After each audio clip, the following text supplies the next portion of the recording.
একটা পার্টি তারা প্রার্থী চায় তৃণমূলের কাছ থেকে আর তারা ভোট চায় সিপিএম এর কাছ থেকে। তো তোরা ভাই ভাই বেঁচে আছিস কি করতে? তোরা মরে গেলেই পারিস তাহলে তোরা। শ্রমিক ভট্টাচার্য বলছেন বা হাতে বাম প্রার্থীরা বিজেপির বোতামটা টিপে দিন। আজকে পাপিয়া অধিকারী আমার একটা ইন্টারভিউতে বলছিলেন যে বামেরা দয়া করে আমাদের ভোটটা দিয়ে দিন, পরের বার দেখা যাবে আমরা নিজেদের মধ্যে তখন লড়ালড়ি করবো। এই যে আবার সেবার একটা ভিডিও ভাইরাল হয়েছিল বাপের দিকে, আমাকে মারবেন না প্লিজ, আমাদের মারবেন না, আমাদের খুব লাগে বলে ওই যে সেই ব্যাপারে ওনার নাকাষষ্ঠী বানা ভিডিও ভাইরাল হয়েছিল। সেই লাস্ট দেখলাম। তারপর থেকে এই 2026 মাঝের সময়টা কোথায় ওরা ছিল? যাদবপুরে দেওয়ালে দেশবিরোধী কথা লেখা থাকে, যাদবপুরে ছাত্রদেরকে আন্দোলন এই এই সকল কাজে ব্যবহার করা হয়। কিভাবে দেখো তুমি যাদবপুর নিয়ে এই ধরনের একটা অভিযোগ স্বয়ং দেশের প্রধানমন্ত্রী করছে? আমি এবং তখন দীপাঞ্জন চক্রবর্তীও সঙ্গে ছিলেন আরেকজন, করে 50টা দোকানে আমরা জিজ্ঞেস করিনি এবং প্রত্যেকে এক কথা বলেনি যে এখানে জুবিসে ননভেজ পাওয়া যেত যেদিন থেকে বিজেপির গভর্নমেন্ট হয়েছে ওরা জোর করে বন্ধ করে দিয়েছে। বলো তুমি তো এরা সাক্ষী। এই যে কথাটা বলা হচ্ছে আমরা মিথ্যা কথা বলছি? বামেরা যদি বিধানসভায় কোনো প্রার্থীকে পাঠাতে পারে, মানে জেতার পর কোন কোন পাঁচটা জিনিস বা কোন চারটে জিনিসের উপর তারা ফোকাস করবে প্রাথমিকভাবে? চারটে বার সিবিআই এর ফাইলটা বন্ধ করলো কে? মোদীকে তোমরা সিবিআই কে বলেছিলেন যে যতক্ষণ অভয়ার মা আমাদেরকে একটা সিট না এনে দিতে পারছে ততক্ষণ পর্যন্ত ইচ্ছে করে অভয়ার খুনিদেরকে শাস্তি দেওয়া যাবে না, বাঁচাতে হবে। নমস্কার, আপনারা দেখছেন দ্য ইন্ডিপেন্ডেন্ট বেঙ্গল। আমি শিবম। শতরূপ ঘোষ মঞ্চ থেকে বলছেন দয়া করে বিরোধী ভোট ভাগ হতে দেবেন না। বিজেপি যেখানে বারবার অভিযোগ করছে যে বামেরা ভোট কাটছে, সেখানে শতরূপ বলছেন তৃণমূল বিরোধী ভোট যেন বামেতে আসে। নিঃসন্দেহে চমকপ্রদ। এ নিয়ে কথা বলতে আমার সঙ্গে এই মুহূর্তে উপস্থিত আছেন শতরূপ ঘোষ। শতরূপ দা, বিজেপি বারবার করে এই ভোটে অন্তত নজিরবিহীন এক অভিযোগ আনছে যে তোমরা ভোট কেটে তৃণমূলের যাত্রাটাকে সুগম করছো, ভালো করছো। তো তুমি বলছো উল্টে স্টেজে দাঁড়িয়ে যে বিজেপি হলো ভোট কাটুয়া, তোমরা বিরোধী ভোট একত্রে চাইছো। আমি কাউকে ভোট কাটুয়া বলিনি। আমি বলেছি যে যারা তৃণমূলকে হারাতে চান সবাই বামপন্থীদেরকে ভোট দিন। বিজেপিও বলতে পারে যে যারা তৃণমূলকে হারাতে চান সবাই বিজেপিকে ভোট দিন। আমার এখানে আপত্তির কোনো কারণ দেখছি না, তাই এটা তার বলার অধিকার। কিন্তু এই যে আমাদেরকে ভোট কাটুয়া বলছে, ভোটগুলো কি বিজেপির বাবার? ওদের বাবা ওদের নামে লিখে দিয়ে গেছিল বিলে নাকি? সেখান থেকে আমরা চুরি করছি নাকি? ভোট কাটুয়া মানেটা কি? এটাই আমার বোঝার কৌতূহল আছে। একটা পার্টি তারা প্রার্থী চায় তৃণমূলের কাছ থেকে আর তারা ভোট চায় সিপিএম এর কাছ থেকে। তো তোরা ভাই ভাই বেঁচে আছিস কি করতে? তোরা মরে গেলেই পারিস তাহলে তোরা। সুতরাং এইগুলো আমি দেখো, এই কথা যদি আজকে বিজেপি বলে, এই যে আমি দেখেছি সজল ঘোষের সাথে আমার ব্যক্তিগতভাবে যথেষ্ট ভালো সম্পর্ক, কিন্তু এই সব জায়গাতে একটা ছিচকাদুনের মতো বলে যায় যে আমি বড়নগরে জিততাম, তন্ময় ভট্টাচার্য এই ভোটটা না পেলে। আচ্ছা আমি ধরো এই যে কসবায় বসে আছি, 2016 সালে তো আমি কসবায় জিততাম, আমরা কসবায় জিততাম। আমরা হারলাম এখানে 10,500 ভোটে, বিজেপি সেবার পেলো 17,500 ভোট। কোনোদিন বলতে শুনেছো যে বিজেপি ভোট কেটেছে বলে আমি হেরে গেছি? আমি জানি ভারতের রাজনীতিতে সবার ভোটে দাঁড়ানোর অধিকার রয়েছে। কেউ যদি দেয় বিজেপিকে ভোট, আমাকে ভোট না দিয়ে তার যদি বিজেপিকে ভোট দেওয়ার জন্য বেশি যোগ্য মনে হয়, দিয়েছেন তিনি, তো আমার বলার কি আছে? তুমি কসবার 5জন প্রার্থী যারা বিজেপিকে সেবার ভোট দিয়েছিলেন, যে 5জন মানুষ, তুমি জিজ্ঞেস করো তো বিজেপি প্রার্থী সেবার কে ছিলেন, নাম মনে করে বলতে হবে। আমি ভুলে গেছি আমার বিরুদ্ধে কিংবা সেবার কসবার বিজেপি প্রার্থী কে ছিলেন, না আমি ভুলে গেছি সেবার। তাকে যে মানুষ ভোট দিয়েছেন তিনিও নাম ভুলে গেছেন। কিন্তু তিনি ভোট দিয়েছেন, তার মনে হয়েছে ভোট দিয়েছেন, তো তার অধিকার এটা। আমি খেলায় নেমেছি, আমাকে সবার থেকে বেশি ভোট পেতে হবে। যদি পাই জিতবো, না পেলে জিতবো না। সেখানে আবার এই ভোট কাটুয়া, ও ভোট, এগুলো তো ছিচকাতুনে বাচ্চাদের মতো কথা। এরা বেড়ালের মতো মানে বেড়ালের মতো কলজে নিয়ে না ভোটে লড়া যায় না। ভোটে লড়তে গেলে, জিততে গেলে বাঘের মতো কলজে লাগবে। শ্রমিক ভট্টাচার্য বলছেন বা হাতে বাম প্রার্থীরা বিজেপির বোতামটা টিপে দিন। আজকে পাপিয়া অধিকারী আমার একটা ইন্টারভিউতে বলছিলেন যে বামেরা দয়া করে আমাদের ভোটটা দিয়ে দিন, পরের বার দেখা যাবে আমরা নিজেদের মধ্যে তখন লড়ালড়ি করব। মোদ্দা কথা, তৃণমূল বিরোধী ভোট বিজেপি চাইছে বিজেপিতে পড়ুক, সরকার পরিবর্তন হোক। আর ভাই যারা বামপন্থী সমর্থক তাদেরকে একটা কথা বলছি, প্লিজ রিকোয়েস্ট করছি, ভোট কাটুয়া হবেন না।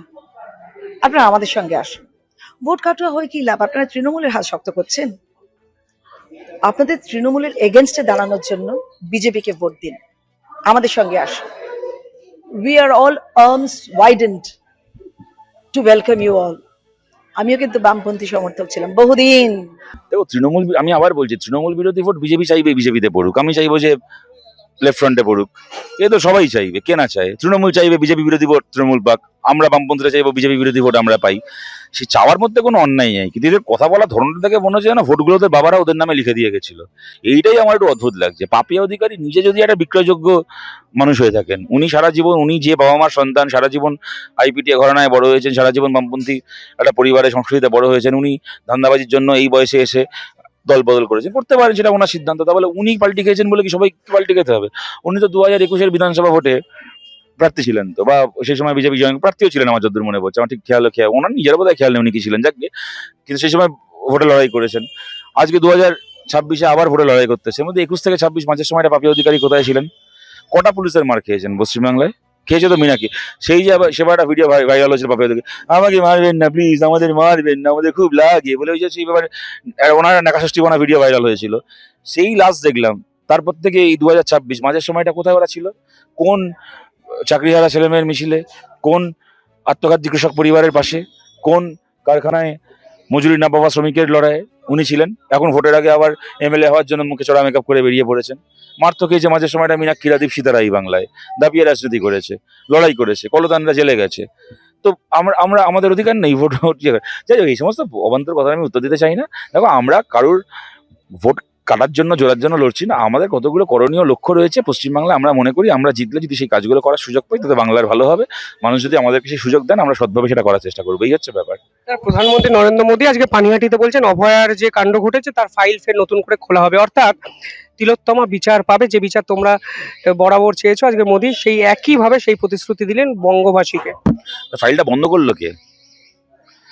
সিবিআই এর ফাইলটা বন্ধ করলো কে? মোদীকে তোমরা সিবিআই কে বলেছিলেন যে যতক্ষণ অভয়ার মা আমাদেরকে একটা সিট না এনে দিতে পারছে, ততক্ষণ পর্যন্ত ইচ্ছে করে অভয়ার খুনিদেরকে শাস্তি দেওয়া যাবে না, বাঁচাতে হবে? এটা সিদ্ধান্ত ছিল তার মানে? তো আমার একটা ছবি দেখাই এবিপি আনন্দে, 27 অক্টোবর 2024-এর খবর, যদি ক্যামেরায় ধরা পড়ে আমি দেখাচ্ছি, পাঠিয়ে দেবো, ফেসবুকে পোস্টও করলাম, তো পাঠিয়ে দেবো। 27 অক্টোবর 2024 বিকাল 5টা 25-এ এবিপি আনন্দ খবর করেছিল, নির্যাতিতার বাবা মায়ের আবেদনে সাড়া নয়, দেখা না করেই ফিরলেন অমিত শাহ। আরজিকর নিউজ বাংলা এসেও আবেদনে সাড়া না দিয়ে দেখা করলেন না আরজিকর নির্যাতিতার পরিবারের সঙ্গে। তার পাশে আজকে এবিপি আনন্দের খবর, অভয়ার মায়ের প্রচারে পানিহাটিতে নরেন্দ্র মোদী, কি বার্তা দিলেন? এই যে আজকের খবর, এইটা হচ্ছে বিজেপির চরিত্র। যতক্ষণ রত্না দেবনাথ অভয়ার মা, ততক্ষণ তার মূল্য ছেঁড়া জুতোর চেয়েও কম। যখন তিনি বিজেপির প্রার্থী, তখন তার জন্য মোদী এসে মাথায় হাত রাখছেন। মোদী প্রধানমন্ত্রী এসে বিজেপি প্রার্থী রত্না দেবনাথের মাথায় হাতটা না রেখে যদি প্রধানমন্ত্রী নরেন্দ্র মোদী নিজের চেয়ারে বসে বলতেন যে সিবিআই নিজের করণীয় কাজটুকু করো, তাহলে আজকে এই সন্দীপ ঘোষ সহ সব কটা অপরাধী আজকে, এবং বাকি আর যারা যারা যুক্ত ছিল অভয়ার ধর্ষণে এবং খুনের ঘটনায় এবং প্রমাণ লোপাট করার ঘটনায়, তারা সবাই আজকে জেলের ভেতর থাকতো। ওই নির্মল ঘোষও আজকে জেলের বাইরে ঘুরে বেড়াচ্ছে, আর মোদী এসে অভয়া মায়ের, এইটা হচ্ছে বিজেপির চরিত্র। আমি যখন বলেছিলাম ওনার নামটা ঘোষণা হওয়ার পরে যে আমাদের কাছে অভয়ার মা পানিহাটির প্রার্থী নন, রত্না দেবনাথ বিজেপির প্রার্থী, তখন অনেকে তাই নিয়ে বিরাট জ্ঞান দিয়েছিল যে না, অভয়ার মাই রত্না দেবনাথ, দুটোকে আলাদা করা যাবে না। আলাদা কি আমি একা করলাম? বিজেপি করলো না আলাদা? সন্তানহারা একজন মায়ের সঙ্গে দেখা করার সময় অমিত শাহ, মোদী মনে হয় সেই সময় এখানে পশ্চিমবাংলায় এসেছিলেন, গোটা বক্তৃতা দিয়ে চলে গেছিলেন, তখন আরজিকর মুভমেন্ট তুঙ্গে, একবার মুখে উচ্চারণও করেননি আরজিকর শব্দটা। তিনি আজকে এই ভদ্রমহিলার হয়ে ভোট প্রচার করতে আসছেন। এই যে একটা আমি দেখছিলাম কি ভরত দাস না দাস ভরত বলে একটা প্রোফাইল থেকে অভয়ার মাকে নিয়ে এরকম নোংরা কথা বলা হয়েছে, কিন্তু তাই বিজেপির প্রার্থী, তাকে নিয়ে যে নোংরা কথা বলা হলো, বিজেপির তো উচিত ছিল তাই নিয়ে একটা এফআইআর করা, তারা তো করলো না। এফআইআর তো আমরা বামপন্থীরা করলাম। তাহলে কি এটা বুঝতে কোনো অসুবিধা হচ্ছে যে ওই প্রোফাইলটা বিজেপি চালাচ্ছে এবং তারাই অভয়ার মাকে এই নোংরা কথাগুলো বলাচ্ছে? যাতে বিজেপি অভয়ার মাকে নিয়ে প্রথমে ফেসবুকে এই নোংরা কথাগুলো বলাবে, সেটাকে দেখিয়ে আবার বিজেপির লোকেরা বলবে দেখুন অভয়ার মাকে কি নোংরা কথা বলা হচ্ছে, আপনারা সবাই বিজেপিকে ভোট দিন, মোদীকে ভোট দিন। কি নোংরা রাজনীতি বলো তারা, সন্তানহারা মাকে নিয়ে এরা করছে, কত নোংরা রাজনীতি। আজ সন্তানহারা মাকে নিয়ে এরকম মিথ্যে কথা বিজেপি বলালো যে বামপন্থীরা নাকি বলছে, সিপিআইএম নাকি বলছে যে তমন্নার খুনিদের বিচার চাই, অভয়ার খুনিদের বিচার চাই না, এটা নাকি আমরা বলেছে। আর এই অভয়ার বিচার চাওয়ার জন্য কলদান থেকে শুরু করে আমাদের কোচবিহারে অমিত রায় থেকে শুরু করে গোটা বাংলায় এতজন আমাদের জেল খাটলো, খালি কতজন জেল খাটলো, ট্রান্সফার হয়ে গেল, পুলিশের মার খেলো। আজকে আমরা বলছি, আমাদের ম্যানিফেস্টো আমরা লিখেছি, আমরা সরকারে আসলে, আমরা পশ্চিমবাংলার দায়িত্বে আসলে আমরা অভয়ার নামে ব্রিগেড, মহিলা ব্রিগেড তৈরি করতে চাই এলাকায় এলাকায়, যেখানে মহিলাদের যে কোনো সমস্যার জন্য তারা সেই হেল্পলাইনের মাধ্যমে তারা হচ্ছে সেই গণপ্রতিরোধের ডাক দিতে পারবেন। হ্যাঁ, আর অভয়ার আমরা সেই দেওয়ালেও দেখালাম ভিডিও করে, কিন্তু কি নোংরামি করলো বিজেপি, ফটোশপ করে ফেসবুকে এটা প্রচার করলো, তাই নয় যে লেখা আছে অভয়া ও তামান্না খুনিদের বিচার চাই, ওটাকে না করলো, অভয়া নয় তামান্না খুনিদের বিচার চাই, এবং রত্না দেবনাথকে দিয়ে সেই মিথ্যাটা বলালো বিজেপি। কত নোংরা একটা পার্টি, একজন সন্তানহারা মায়ের সঙ্গে কি নোংরামিটাই না করছে।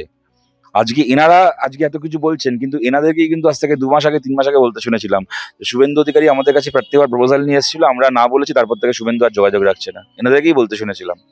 কেমন? সুতরাং এগুলো কি বলতো, মানে এগুলো বলতে না সত্যি নিজেদের বেশি খারাপ লাগে। আমি আর এই নিয়ে বেশি কথা বলতে চাই না, কিন্তু সবাই কিন্তু দেখতে পাচ্ছেন বিজেপি কত নোংরা একটা পার্টি। সন্তানহারা মা যখন জাস্টিসের জন্য কাঁদছিল তখন কেউ দেখা করলেন না, তিনি যখন বিজেপির প্রার্থী হলেন তখন তার সঙ্গে দেখা করতে এলেন।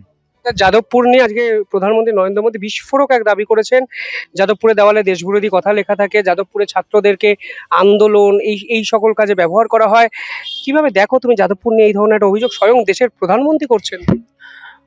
উনি আজকে কসবা ল কলেজ নিয়ে কিছু বলেছেন, যেখানে মনোজিৎ মন্ডল ম্যাঙ্গো একজন ছাত্রীকে গণধর্ষণ করেছেন। না বল। আচ্ছা, উনি রবীন্দ্রভারতী বিশ্ববিদ্যালয়ের ওই বিশ্বজিৎ বলে তৃণমূলের ছাত্রনেতাকে নিয়ে কিছু বলেছে, যে ক্যাম্পাসের মধ্যে নিজের সংগঠনের একটি মেয়ে শ্লীলতাহানি করার পরে খালি গায়ে ইউনিয়ন রুমে মাল খেয়ে নাচার পরে আবার স্টুডেন্ট অফ দ্য ইয়ারের পুরস্কার পেয়েছিল। সেই বিশ্বজিৎকে নিয়ে রবীন্দ্রভারতীর প্রধানমন্ত্রী কিছু বলেছেন আজকে? বলেননি তো? মানে তৃণমূলের ধর্ষক প্রধানমন্ত্রীর কাছে অসুবিধার কেউ কিছু নয়। তৃণমূলের একজন মোলেস্টার প্রধানমন্ত্রীর কাছে সমালোচনার যোগ্য নয়। যাদবপুরের ছাত্রছাত্রীরা যে বিশ্ববিদ্যালয় থেকে এই প্রধানমন্ত্রীর আমলে ইউজিসি বারবার করে গ্রেড এ প্লাস দিচ্ছে, যাদবপুরটা ওনার দূষকের বিষ।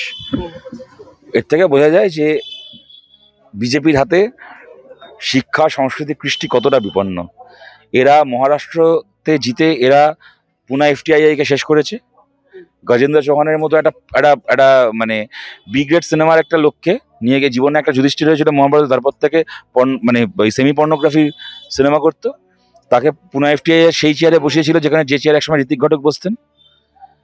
পুনা এফটিআইটাকে শেষ করেছে। জওয়াহরলাল নেহরু বিশ্ববিদ্যালয় থেকে শুরু করে, জামিয়া থেকে শুরু করে, আজ আলিগড় ইউনিভার্সিটি থেকে শুরু করে, বেনারস হিন্দু ইউনিভার্সিটি থেকে শুরু করে, আলিগড় মুসলিম ইউনিভার্সিটি, বেনারস হিন্দু ইউনিভার্সিটি, সবকিছুকে ধ্বংস করে আজকে এখন চোখ যাদবপুর প্রেসিডেন্সির দিকে। সুতরাং এরা যদি জেতে তাহলে এলাকায় এলাকায় গোশালা খুলবে, এরা যদি জেতে বর্ডারে ডিটেনশন ক্যাম্প খুলবে, আর এরা জিতলে যাদবপুর প্রেসিডেন্সির সব দরজা বন্ধ হবে। এবার শিক্ষিত বাঙালি সমাজ, এবং শিক্ষিত না হলেও পরের প্রজন্ম আমার শিক্ষিত হোক, এইটা চাওয়া, এই স্বপ্ন দেখা বাঙালি সমাজ এবার ঠিক করুন যে এই দুর্বৃত্তদেরকে বাংলায় এন্ট্রি দিলে বাংলার চেহারা কি হবে। প্রথম পর্বের ভোট হয়ে গেছে অলরেডি, ভোটের পর তুমি তুমি আমাকে একটা কথা বলো, আমি জানি না আমার বলা ঠিক হচ্ছে কিনা, বাট আমি কোনো মিথ্যা কথা বলছি না, তার সবচেয়ে বড় সাক্ষী তুমি। আমি জানি না তুমি এটা রাখবে না, এডিট করে দেবে।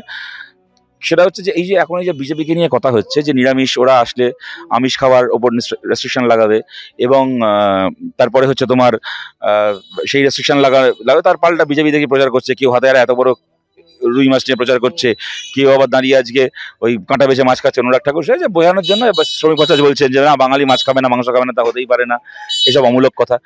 দেখো, মানে বিজেপির রাজ্য দুটো আমি এক্সাম্পল দিচ্ছি যেখানে আমি থাকি। দিল্লিতে আমি থেকেছি, মুম্বাইতে থাকতাম, এখন তো আপাতত চন্দননগর, উত্তরপাড়া। দিল্লির চিত্তরঞ্জন পার্কের যে মাছের বাজার, সেটা দিল্লির মধ্যে বৃহত্তম, এবং কলকাতার অনেক মাছের বাজারকে টক্কর দিয়ে দেবে। একটু ওখানে খোঁজ নিয়ে দেখো না। একবার তো ওই তৃণমূলের 2-3 জন বোধহয় গেছিল যে ওখানে মাছ বিক্রি হয় না, সব বলতে ক্যামেরা নিয়ে, তাতে মাছের দোকানে লোকজন যেরকম ভাবে তাড়া করেছিল, আমার মনে হয় না ওই খোকা বাবুকে যখন তাড়া করেছিল দিল্লি পুলিশ রাজঘাটে, ওর থেকে কিছু কম। যে আপনারা এইসব ফালতু কথা বলে আমাদের নষ্ট করাচ্ছেন বাজার। মুম্বাইতে আমি থাকি, মুম্বাইতে আমি রীতিমতো মাছ কিনি, আমি রীতিমতো মাছ খাই। তৃণমূলের কথা বলতে পারবো না, বহু বিপ্লবী আমার বাড়িতে এসে খেয়ে গেছে এবং মাছের রান্না খেয়েছেন। এবং প্রয়াত সীতারাম ইয়েচুরি, দিল্লিতে যখন আমি জেএনইউতে থাকতাম, আমার বাড়িতে বহুবার এসে আমার কালো জিরা, কাঁচা লঙ্কার মাছের ঝোল, বাটা মাছ ইয়া পার্শে মাছ অথবা রুই মাছের পেটি দিয়ে আলু ফুলকপির ঝোল খেয়ে গেছে। আচ্ছা বলো তো শিবম, আমি তো যখন আমার শুটের জন্য বোম্বে গেছিলাম, তুমি তো আমার সঙ্গে গেছিলে, বোম্বেতে কি দেখেছিলে তুমি গিয়ে? অবশ্যই জুহু বিচে মাছ অ্যালাউ নয়, মানে নন ভেজ অ্যালাউ নয়। তুমি দেখেছিলে, এবং আমাদের সঙ্গে সেই সময় এমন একজন ছিলেন তিনি সেই সময় বিজেপি ছিলেন না, তাকে সেই সময় আমিও খুব পছন্দ করতাম। আজকে তার অন্য চেহারা দেখছি, বিজেপি হয়েছেন। আজকে আমি নাম করেই বলছি, দীপাঞ্জন চক্রবর্তী, তিনি এটা সাক্ষী। তখন তো উনি বিভিন্ন প্রশ্নে মোদিরও সমালোচনা করতেন সেই সময়। এটা আমার যদি খুব ভুল না হয় 2023-এর নভেম্বর নাগাদ আমরা বোম্বেতে গেছিলাম আমার ছবি শুটিং করার জন্য। তুমি গেছিলে, দীপাঞ্জন চক্রবর্তী ওখানেই থাকেন, সুতরাং ওখানে ওনার সঙ্গে দেখা হয়েছিল আমাদের পরিচিত। এবং জুহু বিচে আমাদের সঙ্গে গেছিলেন। গোটা জুহু বিচে 350টার ওপর দোকান, প্রত্যেকজন দোকানদার বলেনি, যেখানে মানে প্রত্যেকজন বলতে 350 জনই নয়, কিন্তু ঘুরে ঘুরে যখন আমরা জিজ্ঞেস করছিলাম, হন্যে হয় খুঁজছি যে একটুখানি যদি কোথাও একটুখানি ডিম পাওয়া যায়, মাছ পাওয়া যায়, মাংস পাওয়া যায়, সব জায়গায় দেখছি খালি ওই বড়া পাওয়ার ভেলপুরি আর পাপড়ি চাট, তার বাইরে কিছু পাওয়া যাচ্ছে না, আর কুলফি ফলুদা পাওয়া যাচ্ছে। প্রত্যেকটা দোকানদার কম কম করে না হোক, শিবম, তুমি, আমি এবং তখন দীপাঞ্জন চক্রবর্তীর সঙ্গে ছিলেন আরেকজন, পঞ্চানন তখন ছিল, বলো কম করে 50টা দোকানে আমরা জিজ্ঞেস করিনি এবং প্রত্যেকে এক কথা বলেনি যে এখানে জুবিসে ননভেজ পাওয়া যেত। যেদিন থেকে বিজেপির গভর্নমেন্ট হয়েছে ওরা জোর করে বন্ধ করে দিয়েছে, বম্বে মিউনিসিপাল কর্পোরেশন থেকে এবং মহারাষ্ট্র গভর্নমেন্ট থেকে বন্ধ করে দেওয়া হয়েছে। বাঙালিরা যেরকম মাছ খাওয়ার জন্য বিখ্যাত, মালায়ালিরা যেরকম মাছ খাওয়ার জন্য বিখ্যাত, মারাঠিরাও তো মাছ খাওয়ার জন্য বিখ্যাত। সেই মহারাষ্ট্রে এখন আজকে বাংলায় বিজেপি যে কথাগুলো বলছে যে না না বাঙালি তো মাছ খাবে, আমরা জিতলে মাছ খাবে না কেন, এক কথা তো মহারাষ্ট্র ভোটের আগে বলেছিল, মহারাষ্ট্রে সেটা বন্ধ করেনি। বলো, তুমি তো এর সাক্ষী। এই যে কথাটা বলা হচ্ছে আমরা মিথ্যে কথা বলছি? বলো, তুমি বলো মিথ্যে কথা সত্যি বলছি? তো, আমি তো তোমায় বললাম যে ননভেজ ওখানে দেখা যায়নি, পরিষ্কার বলা হয়েছিল ননভেজ বিক্রি অ্যালাউ নয়। এবং তখন এই দীপাঞ্জন চক্রবর্তী, যে কিনা বোম্বের লোক, দোকানদাররা যখন যে কথাটা বলছিল, দীপাঞ্জন চক্রবর্তী তার সঙ্গে তালে তাল মিলিয়ে সুর মিলিয়ে বলেনি যে হ্যাঁ বিজেপি আসার পরেই সর্বনাশটা হয়ে গেছে, এখানে ননভেজ পাওয়া যাচ্ছে না। আজকে আর 5টা প্রশ্নে ওনার রাজনৈতিক মতামত পাল্টে থাকতে পারেন, আমার তাতে কোনো বক্তব্য নেই, যে মানুষ তার সিদ্ধান্ত নিতেই পারেন। যতক্ষণ পর্যন্ত না কেউ ভোটে জিতে নিজের চেয়ারটাকে ধরে রেখে দলবদল না করছে, ততক্ষণ পর্যন্ত মানুষের দল পরিবর্তন করার অধিকার রয়েছে। আমি তার জন্য ওনাকে দোষ দিচ্ছি না। ভারতীয় জনতা পার্টির আমাদের যে কর্মী সমর্থক যে যোদ্ধারা, তারা ফেসবুকে অতটা ডর নয়, কারণ তারা ফেসবুকের থেকে মানুষের সঙ্গে থাকা, মাটিতে থাকা বিশ্বাস করে। নাহলে আমি ব্যক্তিগতভাবে যেহেতু চাই না, তো আমার কাছে অনেক কবিতা আসে, আমাদের কর্মীরা নিয়ে আসে, দাদা দেখুন এই কবিতা, আমরা এটাকে বাজার আনলাম না, একদম না। ব্যক্তির উদ্দেশ্যে আক্রমণ করা ভারতীয় জনতা পার্টির উদ্দেশ্য নয়। জবাবটা দেবে কে? জবাব দেবে উত্তর পাড়ার মানুষ। আমরা তাদের কাছে পৌঁছাই, তাদের বলি। আর আমি কোনো ব্যক্তির ব্যাপারে বলতে চাইছি না, অন্তত আমি যেন এইরকম বিপ্লবী না হই যে টিভি চ্যানেলে বসে শুধু চুল ঠিক করব আর 22 লাখের গাড়িতে চড়ে ঘুরে বেড়াবো। আমি ওরকম নয়। গত ভোটে যিনি তৃণমূলকে ভোট দিয়েছেন, বিজেপিকে ভোট দিয়েছেন, তার কাছে তো গিয়ে বলছি যে আপনি আবার মত পরিবর্তন করে আমাদেরকে ভোট দিন। তো সিপিএম এর হয়েই কারোর যদি মত পরিবর্তন করার অধিকার থেকে থাকে, তাহলে বিজেপির হয়েও কারোর মত পরিবর্তন করার অধিকার রয়েছে। আমার সেই নিয়ে কোনো বক্তব্য নেই, কিন্তু এটা সত্যি কি মিথ্যে এটা তো সত্যি, তুমি তো জানো এটা। সুতরাং এই যে বিজেপির বিরুদ্ধে আমরা যে বলি, এটা খালি একটা রাজনৈতিক লড়াই না, এটা কালচারাল লড়াই। এটা আমাদের এই কথাটা কি মিথ্যে? আজকে বাংলা যে লিবারাল সোসাইটিতে আছে, আজ এটা কি মিথ্যে যে চিত্তরঞ্জন পার্কে কদিন আগে এই ঘটনা ঘটেনি যে বিজেপির ওখানকার স্থানীয় নেতা গিয়ে সে সিআর পার্কের মাছের দোকানিদের হুমকি দিচ্ছে যে পাশে কালী মন্দির আছে, এখানে মাছ বিক্রি করা যাবে না। ওরা জানে যে আমাদের কালীঘাটের মন্দিরে পাটাবলি দিয়ে কালী পুজো করা হয়, কৌশিকী অমাবস্যার পুজোয় কিরিটেশ্বরীর মন্দিরে গোটা মাছ হচ্ছে দেবীকে উৎসর্গ করে, কিরিটেশ্বরী মাতাকে গোটা মাছ উৎসর্গ করে কিরিটেশ্বরী পুজো হয়, নাহলে সে পুজো হয় না। ওরা জানে এখানে ইলিশ মাছ, এপার বাংলার লোক যারা, তারা সাধারণভাবে নিরামিষ ভোগ করেন, আর ওপার বাংলার যে মানুষ যারা, তারা ইলিশ মাছ ভোগে দেন কারণ লক্ষ্মী পুজোয়। এটা ওরা জানে। সুতরাং আমাদের এই যে লড়াইটা ওদের বিরুদ্ধে, এটা যে শুধুমাত্র রাজনৈতিক লড়াই নয়, এটা একটা কালচারাল লড়াই। পশ্চিমবাংলার যে আমাদের যারা লিবারাল ডেমোক্রেসির যে আমাদের সোসাইটি, এখানে অত ধর্ম মানুষ এখানে পালন করে, কিন্তু ওই গোঁড়ামিটা নেই। এবং সেটা আমি সিপিএম এর জন্য বা বামফ্রন্টের জন্য বলছি না, রবীন্দ্রনাথ থেকে শুরু করে, বিদ্যাসাগর থেকে শুরু করে, রাজা রামমোহন রায়দের সময় থেকে শুরু করে এখানে ব্রহ্ম সমাজের আন্দোলন হয়েছে। বাংলার একটা পুরনো লিবারাল একটা সোসাইটি রয়েছে। এখানে মেয়েদের অন্যান্য হরিয়ানার কি উত্তরপ্রদেশের কি রাজস্থানের একটা মেয়ের থেকে বাংলায় বড় হওয়া একটা মেয়ে ছোটবেলা থেকে অনেক বেশি একটা খোলামেলা পরিবেশে অনেক স্বাধীনচেতাভাবে মানুষ হয়। এটা কিন্তু এটা মিথ্যে নয়। এটা আমরা চাই যে হরিয়ানা, রাজস্থান, উত্তরপ্রদেশে একটা মেয়ের জীবন বাংলার মেয়েদের মতো হোক, কি তার থেকেও ভালো হোক। উল্টোটা তো আমরা চাই না যে বাংলার একটা মেয়েকে হরিয়ানার মেয়ের মতোই নাক পর্যন্ত ঘোমটা টেনে রাখতে সে বাধ্য হোক। সুতরাং আমি বলছি যে এই যে লিবারাল সোসাইটি বাংলায় ছিল, বিজেপির সাথে লড়াই যে আমাদের খালি একটা এই আমাদের এই লিবারাল সোসাইটিকে ডিফেন্ড করার লড়াই, এটা কি মিথ্যে? তাহলে প্রথম দফার ভোট বামপন্থীরা আজকের দিনে দাঁড়িয়ে কোথায় দাঁড়িয়ে আছে? কারণ তৃণমূল বলছে 150টা সিট তারা করে, অমিত শাহ স্বয়ং বলছেন 110টা, বিজেপি ঠিক কনফার্ম। আছে, ও দেখো ভোটের আগে বলতে পারে, অমিত শাহ লোকসভার আগে বলেছেন 35টা সিট পাবেন, পশ্চিমবাংলায় 12টা পেয়েছে। ঠিক আছে, আমি তাতে দোষও দিচ্ছি না। দেখো আমি দেখেছো, আমাকে তুমি একদিন ধরে চেনো, আমি একচেটিয়া কাউকে আমি সব কথায় কারুকে দোষ দেওয়ায় বিশ্বাস করি না। আমিও একটা রাজনৈতিক দল করি, আমাকেও কেউ জিজ্ঞেস করলে আমি বলবো যে আমরা বেশিরভাগ সিট জিতবো। অন্য কেউ যদি বলেন, আমি তাকে তার দোষ দিচ্ছি না। সবাই নিজের কর্মীকে বুস্ট আপ করার জন্য বলবেন, কিন্তু এগুলো তো কোনো বাস্তব না। মানে আজকে ওই যে কটা সিটে ভোট হয়েছে, এইটুকু অন্তত পক্ষে দেখা গেছে সারাদিনে একজনই বিজেপি প্রার্থীকে চোখে দেখলাম যে তৃণমূলের কাছে তারা খাচ্ছে, মার খাচ্ছে। তার বাইরে বাকি গোটা দিন ধরে তুমি যাদেরকে দেখেছো রেজিস্ট্যান্স, ডোমকল থেকে শুরু করে তোমার সাগরদিঘি থেকে শুরু করে ওদিকে তোমার ওই কি বলে আমাদের ওই আমাদের উত্তর দিনাজপুরে, হ্যাঁ, যেখানে যেখানে এই প্রতিরোধ দেখেছো, সেখানে সেখানে দেখেছো যে আমরা প্রতিরোধে ছিলাম, আমরা একবার তৃণমূলকে দৌড় করিয়েছি।